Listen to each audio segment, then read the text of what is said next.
Hello, my name is Gary Seidel. I'm a photographer, essentially black and white and also hand-colored.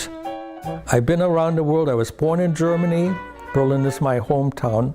And my most famous shot that so many people in Miami have is the Berlin Wall.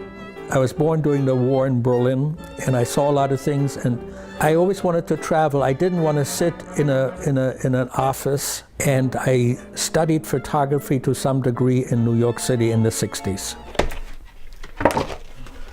As a photographer, the 60s in Berlin was the most memorable time. I worked for the US Army, and I photographed Kennedy approaching the Berlin Wall. And he actually turned to me and he said, "What are the women screaming at me for?" I said, "Mr. President, they're asking, where is your wife?" And then he mumbled under his breath, "Nobody's interested in me." Photography, you have to love it.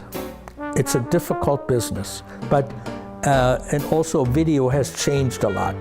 The pure photographer is getting rarer and rarer. I take pictures what stirs them up. And the first one that really stirred people up, especially the Colombians, was a picture of an old abandoned hotel called Salto de Tequendama. And they responded to it incredibly.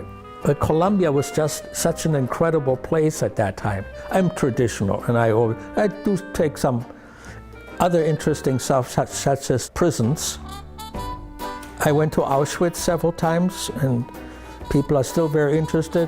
I had enough talent to work for travel magazines and then do art festivals, which I still enjoy very, very much. And I still get people who bought from me 20 years ago.